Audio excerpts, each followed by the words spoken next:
The protagonist had a lot of things. A huge inheritance, received under the will of her parents, as well as the high status of a countess. And she also had countless islands, which are the possession of the count's family. The influence even extended to the adjacent sea territory, but all of that was torn to pieces and lost. Or rather, it was soon to be. The protagonist would regain the title as soon as her brother came of age. And if Lady Arcelle is over 20 years old, it might be worth having a coming-of-age ceremony. Whoever is the first to present the holy Arcelle de Liard to the head of the house and himself can get the earl's place. At this point, the little brother turns to his sister. Arcelle embraces his brother and tells him not to cry, for he does not want his tears to be seen by others. The brother agrees with his sister and says he will not cry. But Arcelle says that it is not a shame to cry because he is still a child, but if they show weakness, they will be treated with disdain. After all, now it's just them and they can't trust anyone else. The brother asks if they can't even trust the people around them. Arcelle replies that these people don't feel sorry for them. After all, they just have their eyes on their parents' inheritance. The boy asks if that means these people are bad. But Arcelle does not understand whether it is worth telling a child who is not even 13 years old about the harsh realities. However, it is better than living in ignorance and being betrayed. The protagonist replies to her brother that she thinks that these people can all be considered enemies. The servants condemn that the family, who just yesterday held a funeral, decided to ride in such a luxurious carriage. They discuss the fact that Miss Lyre has no manners. The protagonist holds her brother's hand, and the brother asks his sister where they are going. Arcelle asks if her brother has heard about the Duchy of Janat. The brother asks, "Is it the same duchy that owns the sea?" He asks if they are going to see the sea. Arcelle says they are going to see the sea and the Duke of Janath. As the son of the head of the house that owns the coastal territories, the protagonist's younger brother loves the sea. Arcelle read about it and was transported into the book.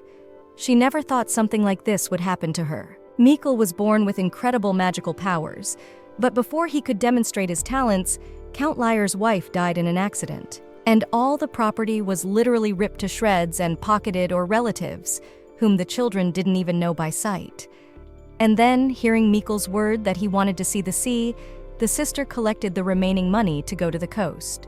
But the pickpockets stole the last money, on which the heroes had to call a carriage and return. So they end up freezing to death. If things go on like this, the protagonist will also face the same horrible death as the heroine of the book. But Arcelle will not let this happen, because where to sell herself more expensive she will choose herself. At this point, the younger brother turns to his sister and asks if Duke Janat invited them, but Arcelle replies that they were not invited. But she is surprised at how well-trained her brother is in etiquette.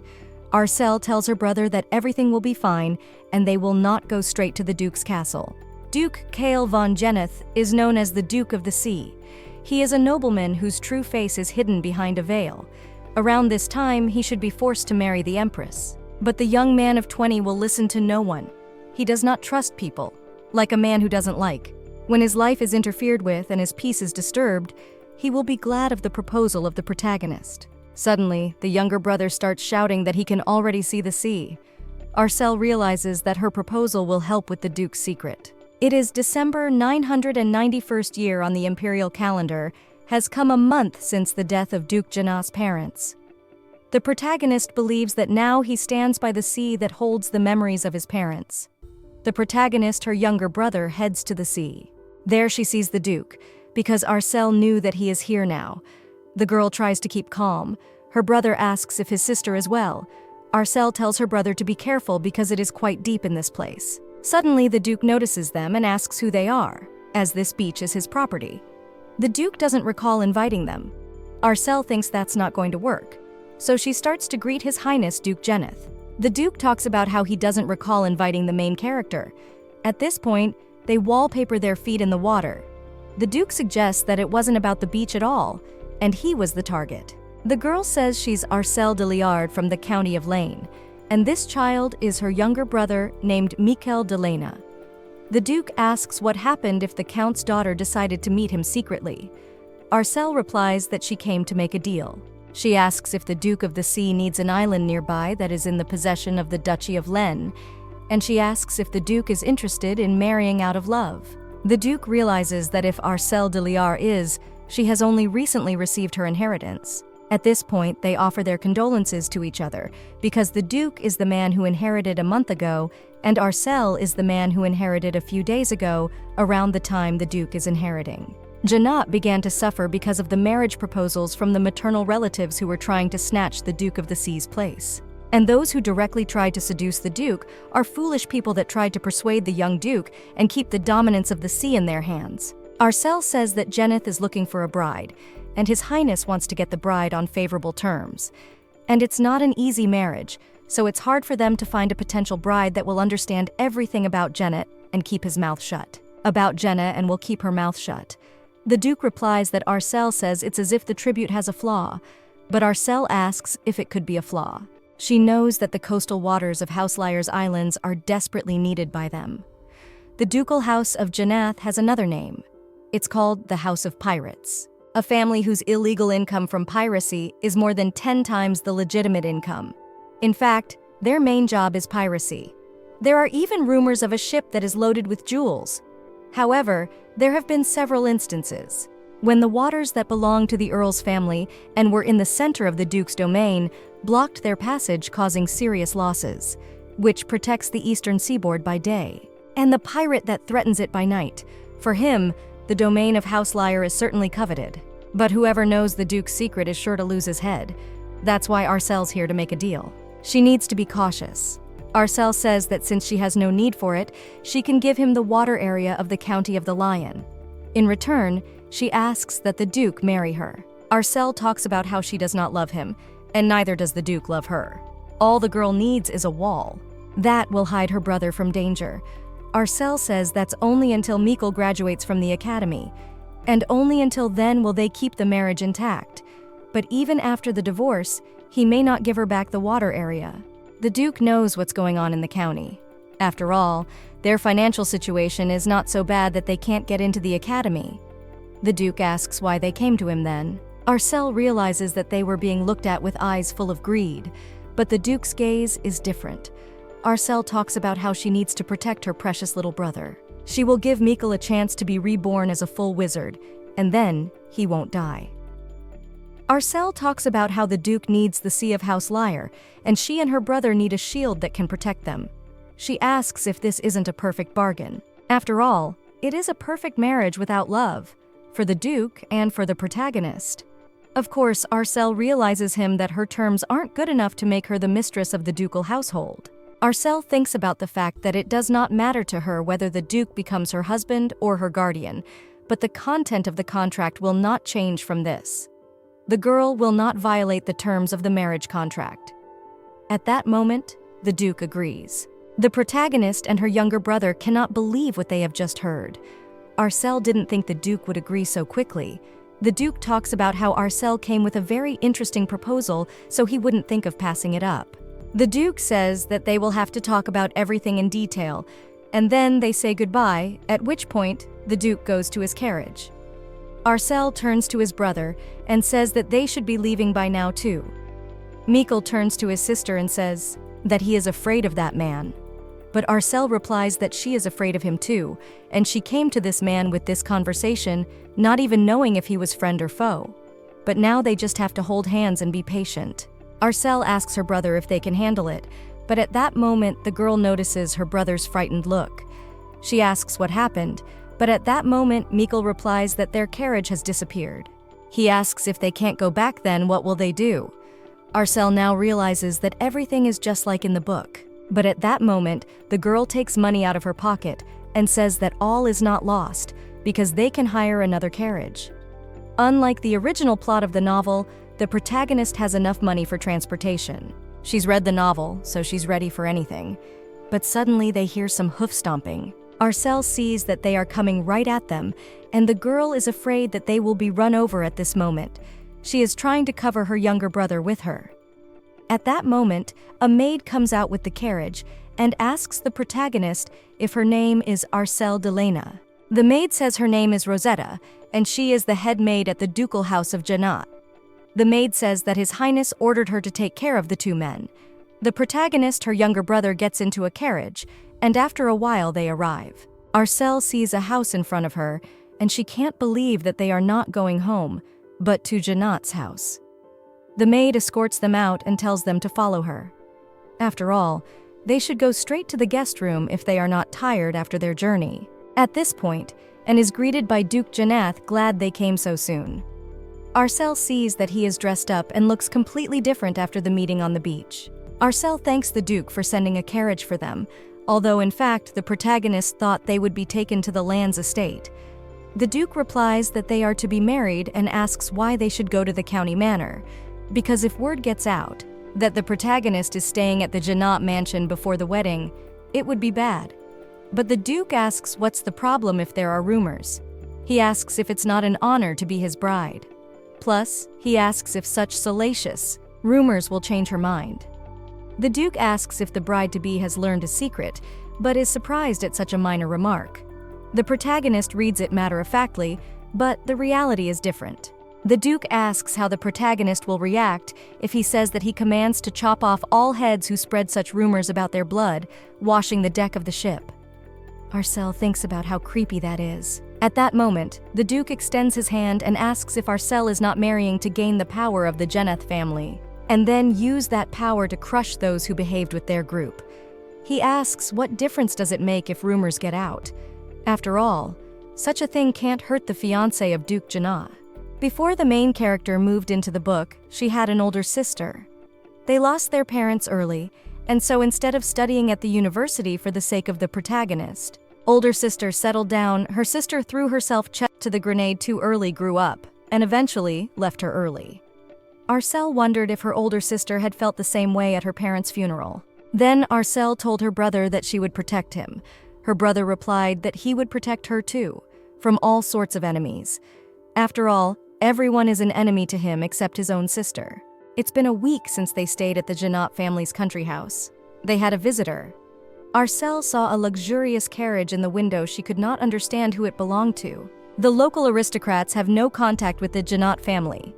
The brother asks his sister what happened. Arcel replied that he came to visit. They can look together. Arcel couldn't understand what kind of guest. Mikkel asks if he is dangerous. The brother asks if he can get rid of this guest. But Arcel is incredibly surprised from what the brother said.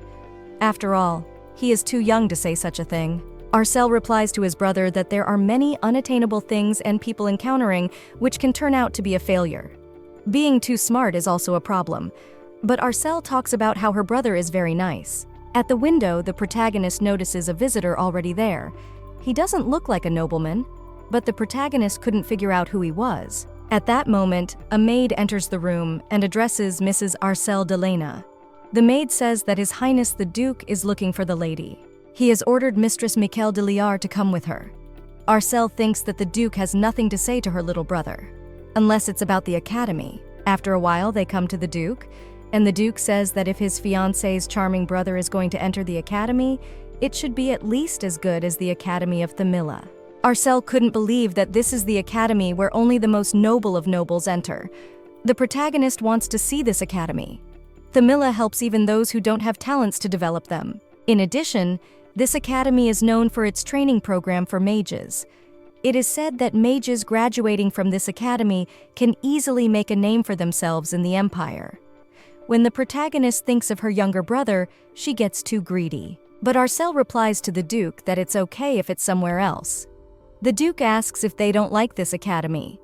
Arcel replies that it's by far the best academy possible. However, considering how much they will have to spend on communications to get Mikkel enrolled this semester, as well as tuition, it will be too expensive for the Janat family. The Duke suggests that they don't want to be in debt to the Janat family. Arcel replies that they do. The Duke asks if they haven't heard the rumors. Arcel doesn't understand what rumors they are talking about because there are too many of them. They call the Duke a sea devil, a cruel brigand, and an oriental villain. Moment the Duke is angry and approaches the protagonist, he says that they are obliged to take what he gives them. After all, he doesn't do anything at a loss to himself, and the contract is already in force. He turns to his dear bride. In the end, it is decided that Mikkel will enter the Thamilla Academy. And it turns out that the director of the Tamila Academy in the name of Janat has come to visit them. He is honored to meet them. Arcel doesn't realize if these events are unraveling too quickly. She replies that her name is Arcel de Liar, and next to her is Mikkel de Liar, who is entering their academy. The principal asks that the boy and the girl come through for them. The protagonist thinks that the arrogant director of the academy has shown up. She doesn't understand what ways he used to do it. After all, the guy who is now sitting in front of them looks flawless and elegant. But amidst the raging waves, he's a criminal who slits the throats of his enemies. He who drowns countless of them in the sea. Arcel realizes that she needs to hold on, because if she lets her guard down in front of him, she will be eaten. The headmaster says that he has heard a lot about them from His Highness the Duke, and assumes that Mr. Mikkel is going to enroll in their academy. Arcel thinks about how the formality of the principal's communication burdens her. Arcel doesn't understand what he's being told if he's going out of his way to show his friendliness. After all, it usually takes months just to get in touch with this arrogant headmaster. Arcel sees the Dukes, her younger brother, looking at each other. The girl doesn't understand what is even going on. Arcel talks about Mikkel entering the Faculty of Magic. Mikkel turns to his sister and asks if he will become a magician. The novel describes that Mikkel is a genius magician that is born on the continent once every 1,000 years. Or rather, he could be. After all, if the guy becomes a magician, he can find his calling and live a happy life instead of freezing to death. But if Mikkel does not like it, the protagonist does not dare to force him. Arcel says that Mikkel can choose another faculty if he doesn't want to be a mage. But his brother replies that if his sister said he would become a mage, he will. Arcel is incredibly proud of her brother, as expected of her little brother. The headmaster says that starting this semester, Mikkel de Liar is enrolled in the first year of the magic department of the Tamila Academy. At that moment, the principal holds out to the girl the application for admission to the academy, and he says that after signing the document, the boy will immediately go to the academy. The director says that after enrollment in the academy, Mikkel will not be able to meet with outsiders except for a certain period of time. And, of course, he won't be able to return to the mansion either. At this point, Mikkel turns to his sister and says that in that case, he won't go. Arcel is incredibly surprised at what her brother tells her. The Duke says that a child is a child. He has no idea at all what price his sister paid to enroll him. The Duke calls the boy a stupid little brother. After all, it seems all the girl's efforts have been for naught. Arcel doesn't understand why the Duke says that to her brother. The Duke says that so far Mikkel has been piercing him with his gaze, but it turns out it was only the look not of a wild beast, but of an insolent puppy. At this point, the Duke picks up the pen and says it's okay, even if Mikkel wants to blow this chance and remain a puppy. He breaks the pen and asks, "Isn't the vast expanse of the ducal lands enough to raise such a surly dog?" Suddenly, Mikkel gets angry. He grabs the pen and starts to sign the paper. The principal asks if the boy has decided to enroll after all. Arcel couldn't believe it was resolved. The principal talks about the only thing left to do is to get the guardian's signature. At this point, the principal apologizes for the indiscreet question, but he asks what the relationship is between His Highness the Duke and the new student. The Duke asks if the principal really wants to know. At this point, the Duke walks up to the protagonist and puts a dash where the girl has already signed. He tells the girl to memorize, and he changes her inscription, Arcel de Liard, to Arcel von Janat. At this point, the Duke talks about Mikkel being his wife's brother. After a while, the sister escorts her younger brother to the carriage and says that if Mikkel does not want to go, he may not. But Mikkel replies that he will go. After all, he is going to get stronger. For his big sister's sake. After all, they are alone among the enemies. Mikkel says he'll come back as soon as he's stronger. Arcel realizes that this is the end of it, because since Mikkel has gone to the academy, even if she breaks up with the Duke now, he can't hurt her brother. At that moment, the Duke appears and says that it seems that the protagonist's younger brother has safely left. And now, it's their turn. Arcel doesn't understand if the Duke is going to the island. And the Duke replies that the girl even knows about him. The island is Jeneth's true kingdom, the base from which the House of Jeneth conducts its pirate activities. The mansion where Duke Cale Jeneth is now staying is only for appearances. At this point, Arcel asks if the Duke could delay his trip to the island a bit. Arcel suggests that if she is going to be away for a long time, she should take care of family matters first. After all, the island is not a place where visits from outsiders, so it will be hard for her to deal with her own affairs there. And Arcel says she needs to borrow a Janath knight for her affairs. The Duke asks if Arcel didn't say she didn't want to stay in debt, but Arcel doesn't think she owes him anything for it.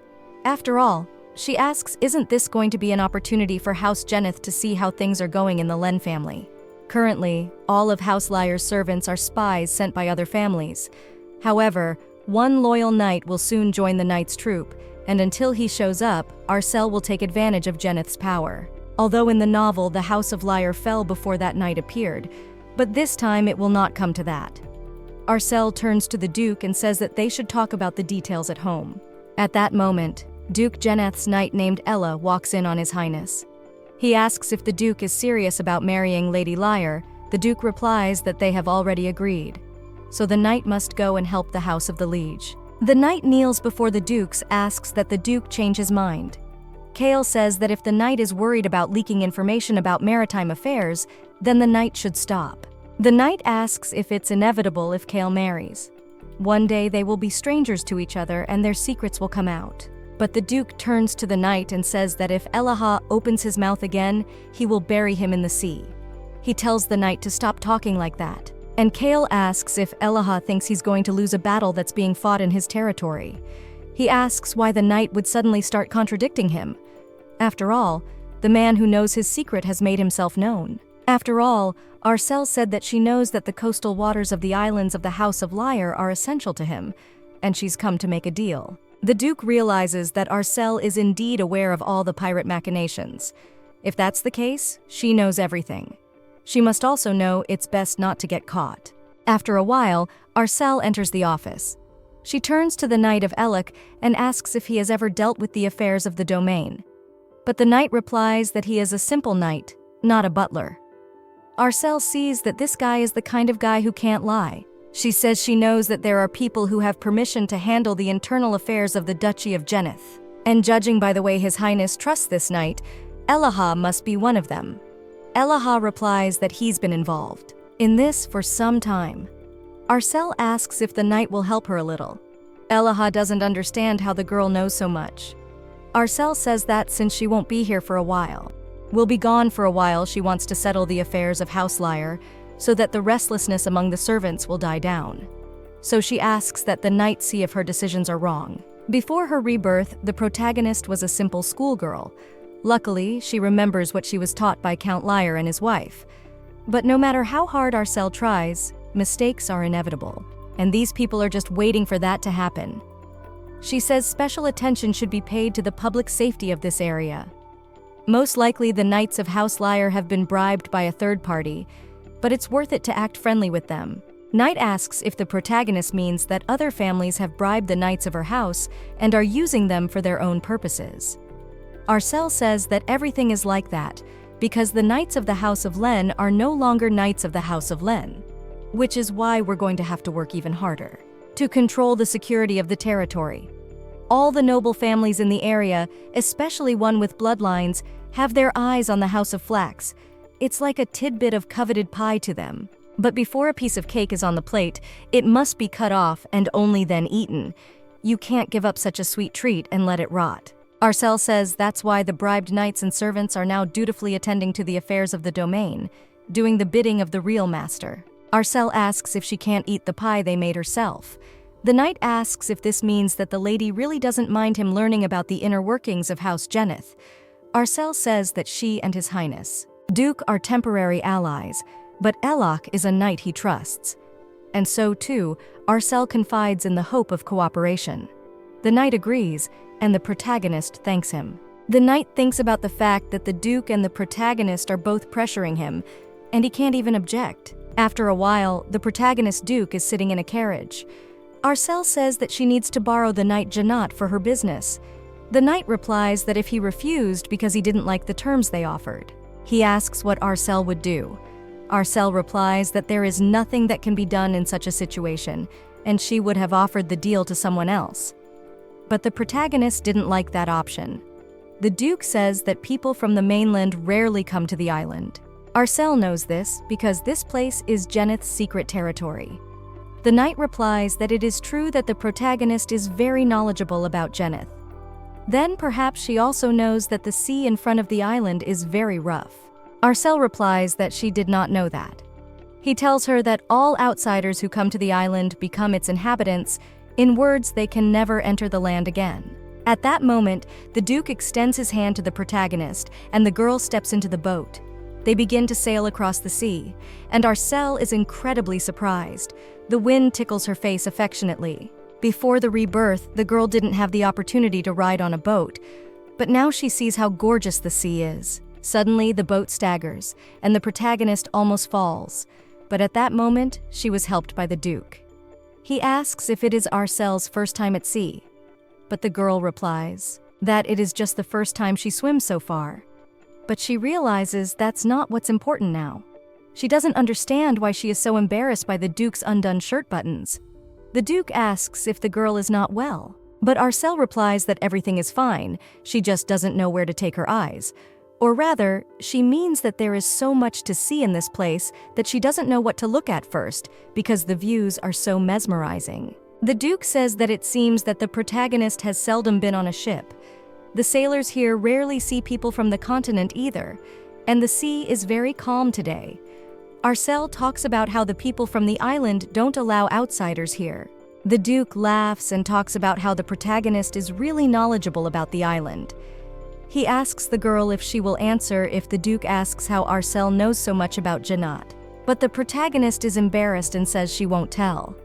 After all, even if she did tell, the Duke still wouldn't believe her. And if Arcel does, he'll probably slit her throat. Because even though the Duke promised to marry her, the Duke says he can't stop his curiosity. He will have to find out for himself how Arcel learned the secrets of his lands. Arcel replies that the Duke can do as he pleases. There are people on the island who work with information. They won't hesitate to get dirty and even lose their freedom if it helps them to gather information. They'll find out every last detail about Arcel de Lena, though naturally there's no way they'll be able to find out that Arcel just moved into this body. At this moment, the protagonist thinks that now it is best to turn the conversation to another topic. The girl talks about how she heard that pirates don't like women on board. The Duke tells her that there was a superstition that a woman would be bound by a mark, but no one believes that nowadays.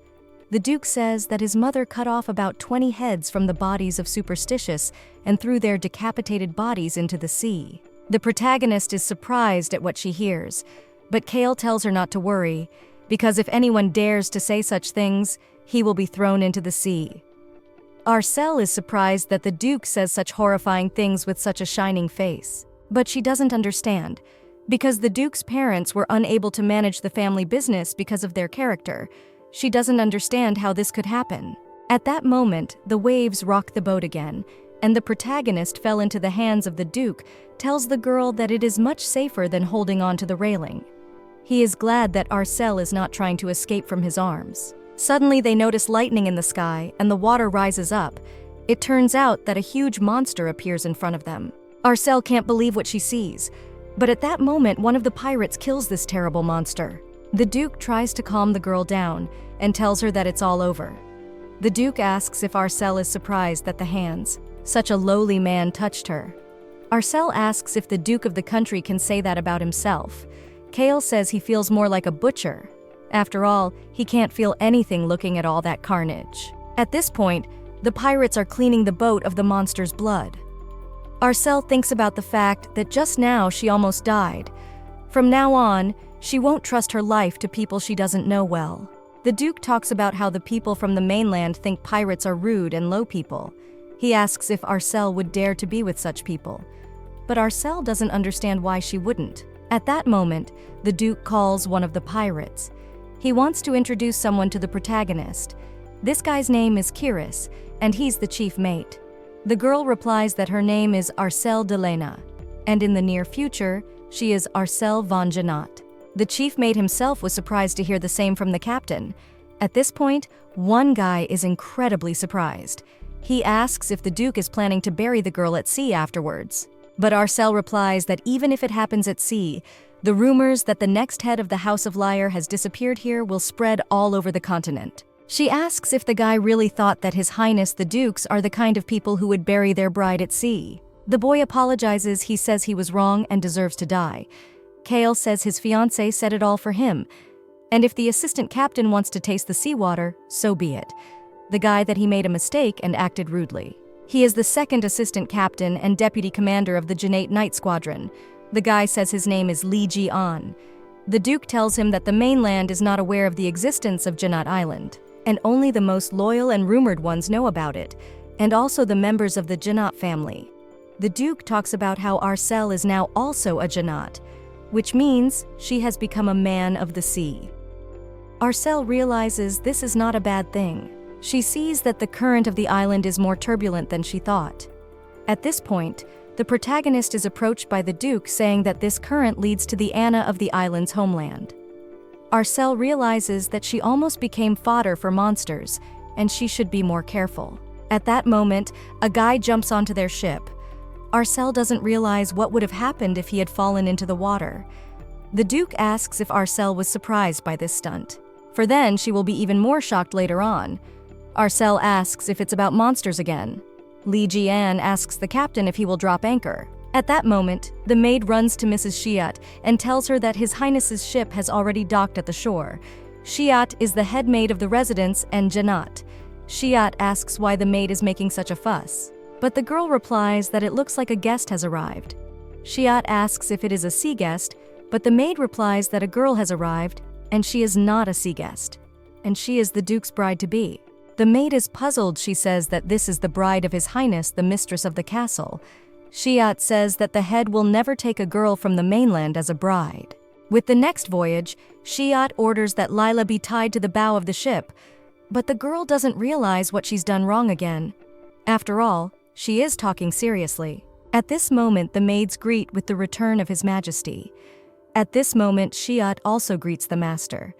She asks if the flight went smoothly. At this moment, Shiat sees the main character and realizes that this girl looks like the one from the mainland. Shiat greets the sea guest as well.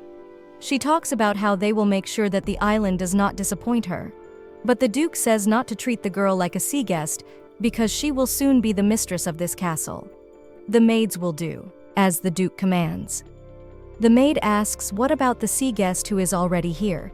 The Duke replies that the sea guest who is already here should be left as they are, and they should follow the usual order.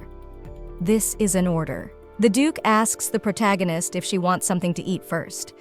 At this point, His Highness is brought into his office with some business that Kale has to deal with. Kale says that he will come to the girl a little later. He turns to the maid and asks that she bring the protagonist to the dining room, and they will then see each other later. The protagonist is already sitting at the table, and the maid says that the girl can call her Shiat.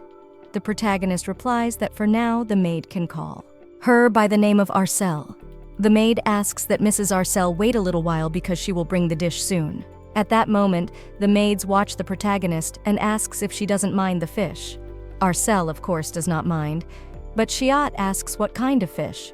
After all, the guest has come from the mainland, and Lily is talking about fish. After all, it is obvious that Madame would rather serve meat. But Lily says that fish is very tasty. They begin to argue and talk about having swum across a sea that is full of fish. Now does the girl offer the hated fish to Mistress as a dish? Arcel replies that she likes everything. Shiat says that as he sees Mistress Maid is still unusual to nobleman etiquette, and if the mistress is uncomfortable, she will send them elsewhere. But Arcel replies that it's fine. Arcel sees that this castle's decor or stumps are out of fashion. But it is immediately apparent that the mistress has not been in this place for a long time. After all, for a while she will be running things here as hostess, and it will be a wonderful experience before she becomes a full-fledged mistress of the Len House later. Arcel says she will be on the island for a long time, so she should get used to it. Shiat thought Arcel would be a regular certain aristocrat. Shiat replies that Mistress should not be shy to speak up if something is wrong, and for Mistress to let them know if she needs anything. Arcel replies that then tomorrow she wants to have a little look around the residence. Shiat says he will bring Mistress a map of the residence tomorrow. Arcel thinks that since the captain has been away for a long time, He has a lot of work piled up. If he is busy, then they will see him tomorrow. But come to think of it, the sea guest's meal should be over by now. And that conversation between the Duke and Shiat was very strange. Arcel can't understand who they call the sea guests. At that moment, the Duke of Denmark suddenly walks in to apologize for being late. He asks if Arcel would give him some time. Kale asks what plans the protagonist has after dinner. Arcel replies that she doesn't even know. Kale asks if perhaps she is tired from the long journey on the ship, but Arcel replies that she is tired. But the Duke doesn't have to worry. She's not going to wander around. Even though she knows Jeneth's most important secret, Kale may have other secrets she shouldn't know. If she starts digging from the first day she arrives at the castle, there's no telling if she might become a sea guest. Kale asks if the protagonist really knows about the sea guest, but Arcel replies that she doesn't know anything because the sea guest is not mentioned in the novel. However, the atmosphere in the dining room made it so clear. Arcel does not know the details, but it is unlikely that this guest will return home safely. After all, it makes no sense to call a guest who has arrived on the island of Janah, since the island holds many secrets. The Duke says that his fiancée is much smarter than he thought. The Duke also says that there's a superstition that if you refuse a guest, you'll be punished on the next voyage. And so when guests come, they treat them with hospitality, but only until midnight. After all, during the day, when the sea god is watching them, they treat them as precious guests, and after midnight they deal with them as uninvited. That's what they call sea guests. But it doesn't matter. Kale says that Mistress Arcel can go wherever she likes, to walk wherever she pleases. After all, the people here are used to reading the current whether at sea or on land, so they won't bend down in front of their future mistress.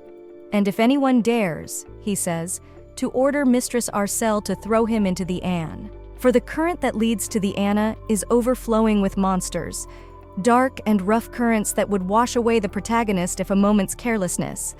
Arcel talks about that everyone seems to be wary of people from the continent. She asks why they look at her that way. The version assumes that the protagonist is not going to do anything. He asks that Arcel let him know if the subject under discussion, unpleasant to her. After all, even if their marriage is under contract, he would not want to hurt the girl's feelings. Whatever Arcel does won't affect Janat.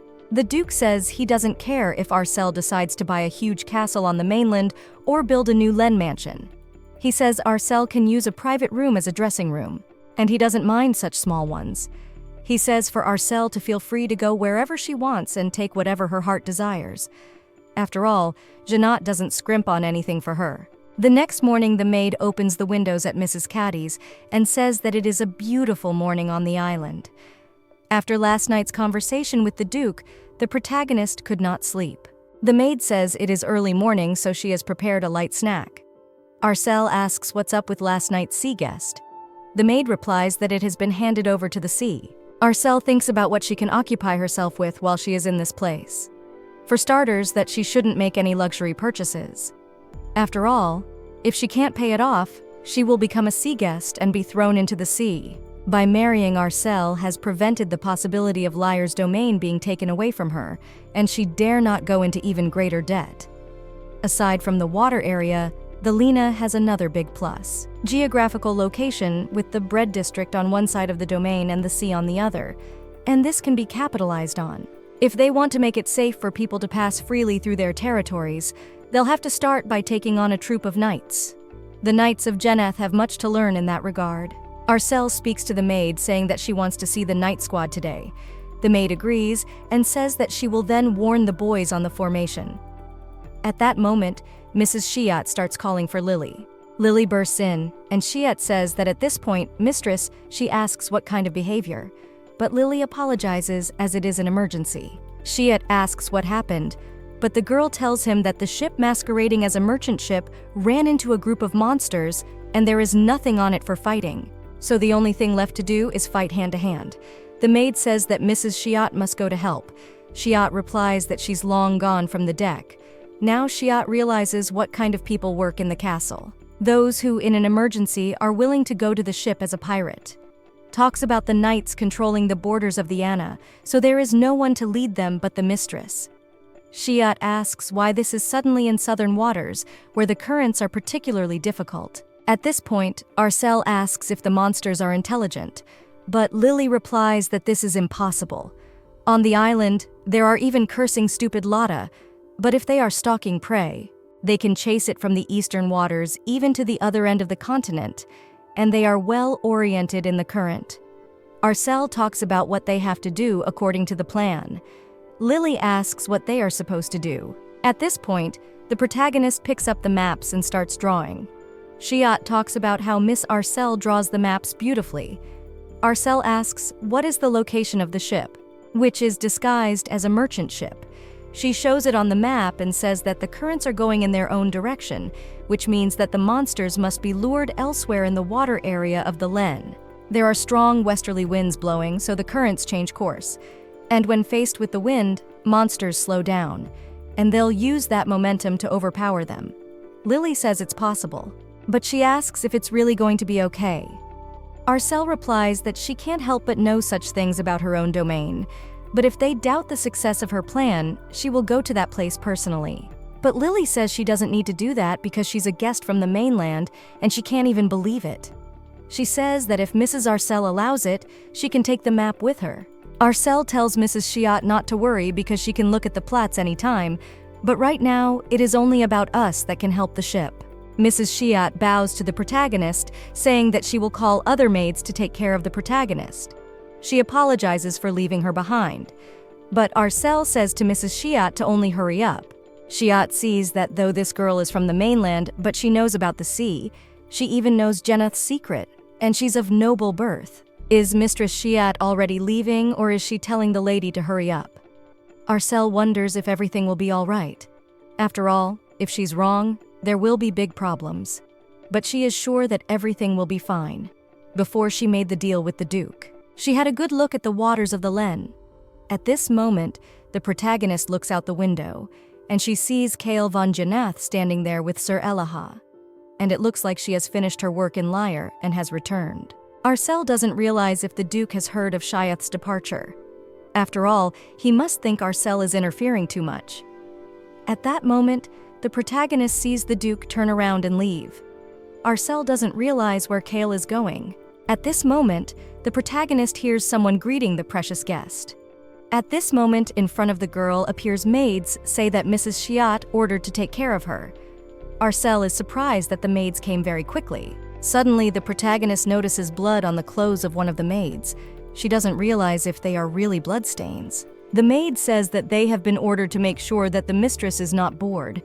They ask if Arcel would like to take a little walk on the beach. After all, the girl is not used to the sea here yet. Arcel replies that she would like to look inside the residence first. She is suggested and asks if it might be better to go to the bow nearby. After all, it's full of beautiful flowers that she won't be able to see in the Khan Empire. Arcel realizes that they are trying to get her outside the fortress. Jeneth Castle is in the center of the island, and there are families of vassals who've been in the pirate business since the days of Kael's grandfather. And a month ago, when Kael was made duke, all but one of the families revolted. Kael slaughtered the traitors. From most of the families, members of the Van Rail family were the only ones who didn't join the rebellion. Kael left the loyal Van Riel family in the east. He sent the rest of the traitors' families to the south of the island and slaughtered them. Arcel's never seen these girls on the island before, and they showed up as soon as Shiath left. So this is the work of vassals. Arcel realizes that if it's about the flowers, then she tells the maid that she wants to see the flowers in the garden. After all, there are probably plenty of pretty ones there too. The maids agree and say that they will then escort the mistress out. After a while, they are in the garden, and the maid tells them that the flower is called anorexia. Arcel is surprised that they don't even know what the flower is called. But the girl doesn't give a hoot, and she talks about how the flower is incredibly beautiful. The maids turn to the mistress and say that they want to show her the bow before the sun goes down. They ask if mistress would mind if they sped up a bit, but Arcel replies that she likes the view of the fields at sunset. The girl begins to be escorted further into the garden, but Arcel doesn't realize what family these maids are from. After all, they are hidden in the middle of a white day in the heart of the Jenah residence. Arcel thinks about the fact that it is time for them to meet. At that moment, the Duke of Janath walks in. He asks what they are doing here. Arcel turns to His Highness and asks if the Duke was also in the garden. She tells him that the maids said that there were beautiful flowers blooming in the meadows nearby. The Duke realizes that they were on their way to observe the flowers. The Duke approaches the protagonist and asks if these girls were brought from the mainland without his knowledge. The Duke talks about how they must like the red flowers. After all, people say they are full of them on the mainland. Arcel doesn't understand what the Duke is talking about. The Duke says that Arcel knows a lot about the island, but he asks if she knows how the place gets rid of trash. Now Arcel realizes that these maids are really from rebel families. They must have wanted to use her to mess with the Dukes of Kale von Jenath. Arcel thinks about how stupid this is. After all, there's no way Kale would risk his life for a contracted bride. The Duke talks about how he only recently cleaned up, but apparently forgot something else. At this point, the protagonist draws his weapon and blood is spilled. The Duke turns to his mistress and says that if Arcel has been so kind as to gather dust for him, he will be obliged to give her a treat. At this point, the Duke takes the girl's hand and says that it seems the mistress doesn't like red flowers after all. At that moment, the Duke takes a handkerchief and covers the girl's eyes with it. He orders the Knight of Elach to clean the place up. He says it is better for the lady to close her eyes, so as not to get her finger dirty with the red flowers. Arcel thinks about the fact that in the future, she will hold hands with this man, the very hands that could take someone's life in an instant. Arcel thinks about how weird that is, but at that moment, Kale says that it's over now, and he actually doesn't like the red flowers either. Arcel realizes that when she touches the Duke's hand, she feels calmer. After a while, the protagonist and Kale are at the residence for dinner. Kale talks about how he saw Shiat once rushing to help, and she said that Arcel helped her. Arcel responds that there was no way she could not have procrastinated. Kale says that a wonderful bride has come into the Janat family and she should be well served. Arcel says she was only a little scared, but everything is fine now. Kale is an asshole. After all, he banished the Testelli long ago, but they're still in the place. Arcel thinks about how she's heard that somewhere before. At this point, Arcel thinks about the fact that this is a chance to start the conversation they've been tweaking. Arcel wants to talk about marriage. Arcel thinks about the fact that he was slow to answer, or the girl doesn't realize if that's what she thinks. She talks about how the condition of their marriage was Mikkel graduating from the academy, and that's why it was best to divorce right after her brother's graduation. Kale replies that they haven't discussed a wedding date yet, and Arcel is already planning a divorce. In fact, Arcel has thought about it as well.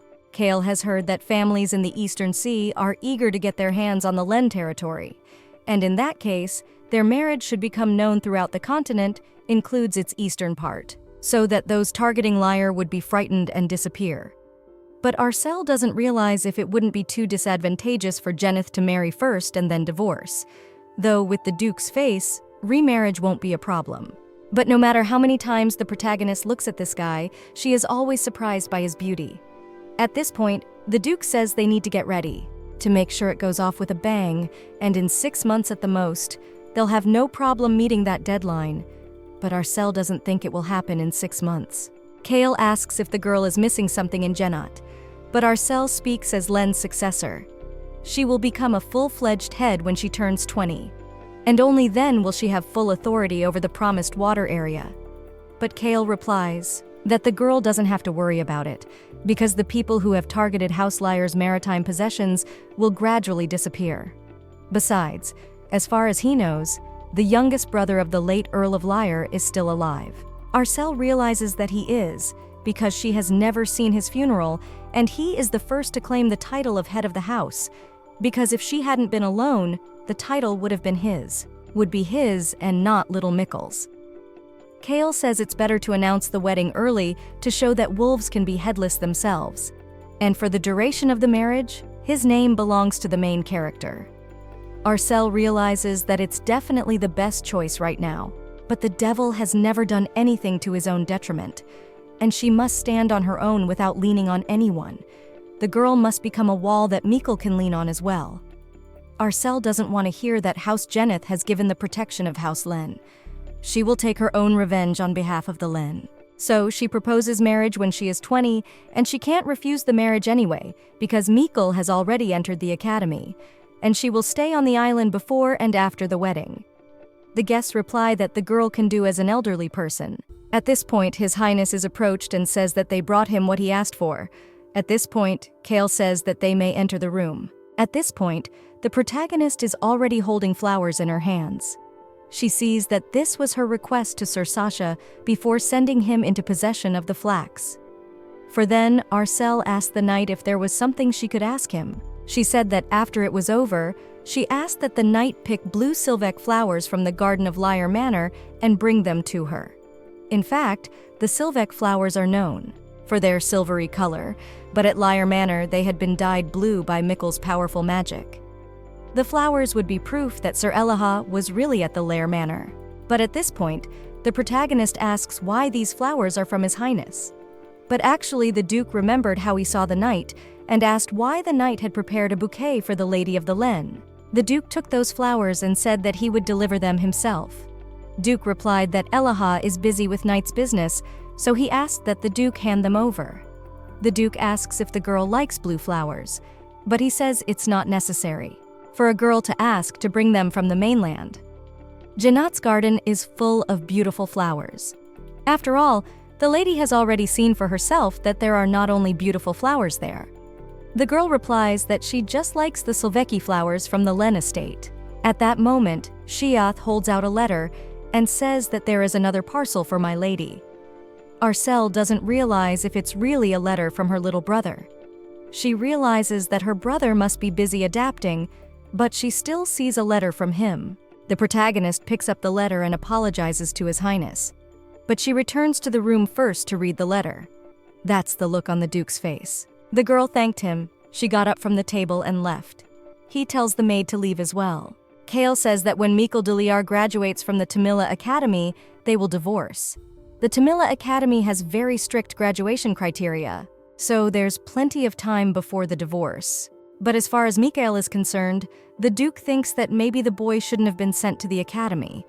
And then Arcel would have gone to another family without a second thought. At this point, Kale doesn't understand why his head hurts so much. But in any case, when he gets the water area of Lyre's house, the contract will be over. If the water area of House Lyre, which is like an eyesore, is in his hands, no one will be able to resist House Janat. At this moment, the Duke calls the maid to him.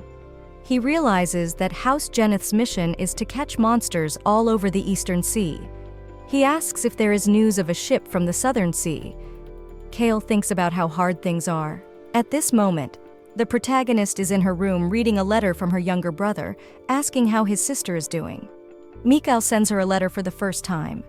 He doesn't know if it will get there. Mikkel, just like his older sister said, he has enrolled in the Faculty of Magic. Mikkel didn't know he could use magic. He wondered if Arcel had guessed. But Arcel knew for sure that his brother would succeed. Mikkel writes that when he becomes a great magician, he'll be able to help his big sister with everything. He also says that in the envelope is a flower he made with magic. Such a flower will never wither. He made it because flowers don't grow well in the sea climate. When he remembers that they are surrounded, only enemies, he wants to be near the protagonist to protect her. Mikkel says he will never give up and finishes his studies. Arcel begins to write a reply to her brother. She writes that she misses him. At this point, the ship has arrived at the shore. The sailors are happy that they are alive and have land in front of them. They no longer thought they would ever feel the ground beneath their feet. After all, they almost became fodder for the monster. But thanks to that, they managed to lure the stupid Lottie out. Guy asks if it's really true that the plan was invented by a guest who came to the mansion. Lily replies that it was the mistress who drew the map while she was still lying down. The boys discuss how a man from the mainland knows how to draw nautical charts so well. They thought that having a young lady from the mainland be the mistress was just a fantasy. They thought that Lila had gotten it wrong, as usual. She may be called a mainlander, but she knows the sea well. That's another story. Guys, they'll be able to pirate in the open now. At this time, the villa of Janat's house on the mainland. At this point, a man enters the house. He is greeted by a maid and told that His Highness is away at the moment. If the man is on the same issue as last time, he needs to leave. At this point, the man starts yelling and saying that he is obligated to see His Highness, so they should contact him again. At this time in the academy, Mikkel runs into some guy. He hits him with his shoulder. And after a while, the guy is holding his letter from his sister. She's happy that Mikkel got to the academy safely. She has received his flower, and Arcel herself cannot make such a flower. But among the flowers that have dawned on the island, and Arcel has chosen those which reminded her most of her little brother, and Arcel made a compressed applique of them. She hopes her little brother will like it. Kale thinks about the fact that he can't use such a thing as a bookmark, so he decides to pin it to the wall. Arcel hopes his brother hasn't gotten into a fight with anyone there yet. Mikkel reads the letter and talks about how it's like he can hear his big sister's voice. Arcel writes to Mikkel to remember that if he gets hurt, he can always come back. After all, the most important thing to her is for Mikkel to be happy. Mikkel says that even if it's hard for him, he won't leave. It bothers him that he had to leave his big sister alone with that man.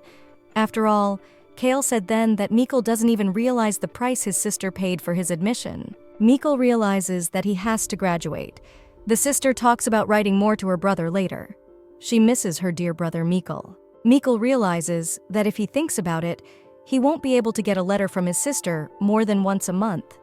At this point, Mikkel sees that her sister writes that she will get married after she turns 20. She asks when Mikkel will be able to come. At this point, the Duke and the protagonist are sitting at a table eating. A maid comes to the Duke and tells him that the Marquis's eldest son keeps saying over and over that he wants to buy more. He says he wants more and is willing to double or even triple the amount. Arcel thinks about what they are discussing about spice alay. Spice alay is the first-class commodity, which around this time several times increased the official Duke of Geneth's income, the fragrant substance of the western part of the continent, which won the heart of the aristocrats from the eastern part of it. And in fact, the reason for the real value of the spice is quite different. At this point, the Duke is talking about how he has no idea why the Marquis's eldest son is begging for it so much. But it seems that people from the mainland like the smoky flavor. He can't understand that though. Kale sees that there are quite a few fish dishes on the table, but to his delight, the protagonist seems to like it. The Duke asks if his fiancée might like to try it. Arcel, of course, agrees. The Duke says that if the girl already wants some, he'll signal the maid to bring it. But at that moment, Shiat asks what about the Nilam debate? Kale says for the maid to send it back, as there is no reason to undermine the trust of other families for a small profit. The girl replies that the order is accepted and she leaves. After a while, the protagonist is at her desk, and she realizes that Kale does not know yet, but there is a reason why the nobles from the east are so diligently looking for this spice. This fragrant substance contains magical power. The magical power attracts many people because they literally go crazy for this spice. Eventually, there were some people who monopolized the flavoring by charging several times the price. They were the mages from the Tower of Mages in the center of the continent. Although the connection between the magic power and the spice has not been discovered yet, but in the future this connection will be discovered by chance by her uncle. And the one will get thanks to it a huge profit only when Arcel remembers that the Viscount Par with the House of Lyre in the novella, then she cannot turn a blind eye to it. To begin with, she simply decides to break the deal with him. At this point, Lily's maid appears and asks if the protagonist needs to be escorted. Arcel realizes that if she tells about the Ali, it will be of great benefit to Janat. But the fact that she knows so much too much about the island seems strange, so she'd better not make herself even more suspicious. Arcel asks that the maid bring her some potion if it's stored in Janat, and also the protagonist asks for some more paper, for a letter. Lily replies that it's some sort of charcoal powder. She asks why Mrs. Arcel needs it. The girl replies that she has never seen it, and neither has Mikkel, so she wants to send him some. The maid says that she will tell her to bring the mistress a bottle, for her brother's sake. Arcel realizes that the islanders hate the Alay. She doesn't realize what the current price of the substance is, enough for a family of commoners to last a few years. Arcel realizes it's very expensive. Nevertheless, it's not much for the Gaynot family. Since Mikkel is a magician, he will definitely realize what it is. And after the Alay becomes a luxury, she will talk to Kale again to increase Geneth's profit. Even though Dane's main occupation is piracy, Kale will never give up the lucrative business. And then Arcel will offer him another deal, a deal that will help both Janath and the Len. Pirate Jeneth doesn't know what makes the ally so valuable. But it's not that Kale doesn't know, he just rejects what he doesn't like. Though magical power is the source of life. Arcel suggests that maybe the islanders don't hate the spice because of the smell. She speculates that maybe their hatred of the Aliyah could be due to the magical power that is contained within it. At that moment, Shiat walks in on the Duke. The Duke asks what's wrong. Yul replies that it's nothing much, but it is about his fiancée. Shiat says that His Highness's fiancée seems to be interested in mages. Kale suggests that the girl is interested because she's from the mainland. According to the investigation, there were no mages in Lyre's house, so she may be wondering about them. But the timing isn't quite right. Kale doesn't understand why Arcel is interested in mages on an island where there are none. But Kale remembers that there was a mage in the girl's entourage. Shiat tells that the mistress found out the current price of a lei on the mainland, and it seems that Arcel is going to key the deal with the mages. In addition, Kale sent a letter to her younger brother enclosing some of that spice. Kale realizes that Arcel is interested in Ale. Also, the girl is interested in mages and sends a lei to her younger brother who is learning magic. Kale doesn't realize if mages and spice are somehow related. But what worries him most of all is whether the servant girl reads the letters, his fiancé's letters. The maid replies that she does. Kale replies that the maid should not do so from now on. Shiat asks why she shouldn't do it. Kale replies because Arcel might take offense. Kale realizes that information about the island might leak out because of this, but he just lets such a dangerous situation go, only for the reason that it might offend the girl. The Duke turns to the maid and asks if Shiat remembers what happened in the garden recently. And the mainland behind him, Arcel came from there, and will return there. Kale doesn't understand why he did it then. It was definitely ineffective. He should have found out who was behind the maids, not cut their heads off. But he was too angry. The way the maids tried to dodge the sword, they are clearly from the Tastelli family. Duke should have grabbed their own time and used it as evidence against the Tastelli family, but he doesn't understand why he did such a rash thing. But when he sees those eyes of her golden like sunlight hair, when Arcel looks at him with her soft smile on her small round face, Kale thinks that the girl is incredibly cute. But at that moment, Kale slams his hand on the table with all anger. Shiat asks if something has happened, but the Duke can't figure out what he's even thinking right now. At that moment, the main character comes to the Duke. Arcel asks if she has disturbed the Duke. The girl has a proposal. She wants to organize a reception with the presence of merchants in the Sea of Jannat. Kale asks if Arcel is really talking about mages. Arcel doesn't understand how the Duke knows. Arcel wanted to invite them over and talk to them. Kale doesn't understand if it's such a gathering because of the spice. He says that Arcel has suddenly become interested in mages. As far as the protagonist knows, the organization of the reception of the rights of the mistress of the house, Kale replies that it is all the same. At this point, Arcel asks if they can go together. Kale is incredibly surprised that the protagonist is suggesting that they go together. But Arcel says that if Kale is busy, the chaperone might be someone from the Jannat family whom he trusts. Kale thinks about what his expression might be. Face right now suggests that he can't go anywhere. Of course, he's not interested in a banquet with mages present, but he replies that he'll go with the protagonist. After all, he sees no point in refusing. The maid thinks about how much of a headache she has on her hands right now. Say it's all right, they can go with the Duke together. She just thought the Duke didn't like her.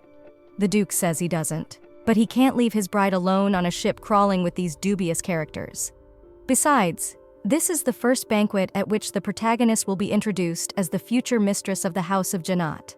Arcel laughs and asks if the Duke is paying attention to those around her because of their wedding. Kale replies that that is exactly why it is so. He asks nothing. If they continue the conversation in the afternoon. After all, unfortunately, as the master of this island, he has a lot of things to deal with first. After a while, the protagonist is at her desk and she is reading books.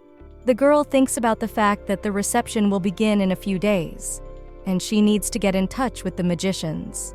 The list of invitees is already ready, and the girl also needs time to deliver as many spices as possible. Mages don't like shiny things, so she's talking about minimizing the glittery decorations on the ship. Provided, of course, that it doesn't become a problem in an emergency. Also, the protagonist says to remember to place the guards in places where they won't be conspicuous. At this point, Xiath thinks that it's amazing that Arcel is a young lady who hasn't even made her debut and handles herself as if she's been to a lot of parties. Arcel says she needs a proper outfit, so she'd like to familiarize herself with the fashions of Eastern social circles. At the reception, she will be introduced as the wife of Duke Janat, so the protagonist must look appropriate. The maid replies that regarding the outfit, the captain first wanted to see the lady in person. At this time, the protagonist is heading to the Duke's carriage. Arcel thinks about the fact that in the book, it was definitely written that there are no carriages on the island. At this point, the protagonist turns to the Duke and talks about how she thought there were no carriages on the island. But the Duke replies that there were no carriages until now. Arcel asks if it was recently manufactured. Kale replies that it was. After all, he couldn't let his precious bride ride a horse. Arcel is incredibly surprised. But at that moment, she remembers that Arcel doesn't know how to ride. Although most nobles learn to ride in their teens, Arcel didn't know how to do anything. At this point, the protagonist thanks the Duke. She asks where they are going now. The Duke replies that he heard that the reception is scheduled in just a few days, and he wants his fiancée not to worry about things that Mistress Janat shouldn't have to worry about. Arcel asks what things she shouldn't worry about then. Kale replies that, for example, a girl shouldn't worry about what she should wear. Arcel starts laughing and says that is exactly right. Now the protagonist realizes that now they are going to look at clothes. There is a family of artisans that creates clothes on the island. Thinks that the Duke is more caring than she thought. Duke Janat from the book, unlike other nobles, instead of festive clothes, he preferred to wear a modest black and white uniform, because it was quite troublesome to rule the kingdom in luxurious clothes. That's how the Duke was described in the book, and he doesn't care about clothes. But at this point, the Duke is worried about the appearance of his future wife. At this point, the Duke talks about how they have arrived and they are on the spot. Arcel could not understand where they are because that place looks like an ordinary house. At that moment, the captain is met by a woman and a man. They are very happy to see the captain. After all, they were waiting for him. Suddenly, Li Ji-an appears. Arcel is incredibly surprised. Li Ji-an bows to the captain and he greets him. He also greets Lady Arcel. The Duke tells Li Ji-an to dress normally. At this point, Li Ji-an turns around and walks away. He apologizes, but he says he's not leaving for long. At this point, Arcel starts laughing and realizes that this is Sir Li Ji-an's mansion. Kale says he should have introduced them, or it came out awkward. Arcel says that even though it was weird, she would like to know why she was brought here. At this point, the lady of the house says they are escorting the lady of the house. But the Duke stops them and says that he will take care of everything himself, and they can remind Li Ji-an about manners. The woman and the man talk about how embarrassed they are. At that moment, Kale extends his hand to the lady and says that he will escort her out. After a while, the protagonist and Kale are already walking through the house. She asks if the Duke is often here. Kale replies that he remembers coming to this place when he was about 6 years old, and he hasn't been here again since. Arcel doesn't realize if this was written in a book. Gradually, she learns things about Kale that were not in the book. At this point, Kale talks about this room here. It is full of outfits and fabrics. Kale walks her in. Arcel is surprised at how many dresses are here. That is Kale talking about how these all dresses belong to the mistress. Arcel sees that the design of the dresses resembles Kale's uniform. Kale says that if Mistress Arcel wears one of these dresses, anyone who sees her will know that she is his wife. Kale gets very close to the lady and says that if she is seen wearing this dress and not shown respect, she may be reminded that she is the wife of Duke Janath, and at least in the Eastern Sea, she is no lower than the Emperor. Arcel thinks about the Duke being too close by her side, but at that moment, Kale goes behind the girl's back, picks up a jewelry box. Arcel doesn't understand if that's what they came to this place for. Kale says he wanted to find her a suitable dress, but he's not sure he hit the right target given his bride's high standards. Arcel picks up the items and thinks about how the style of clothing she usually wears is similar to these dresses. Arcel doesn't realize if the Duke has been eyeing her. At this point, Kale asks if the girl likes this dress. At this point, Kale puts on the girl's earrings and talks about how he thinks it would go well with the dress. He asks him to forgive him. Arcel talks about how, from his choice of clothes to his choice of accessories, the Duke is incredibly smart.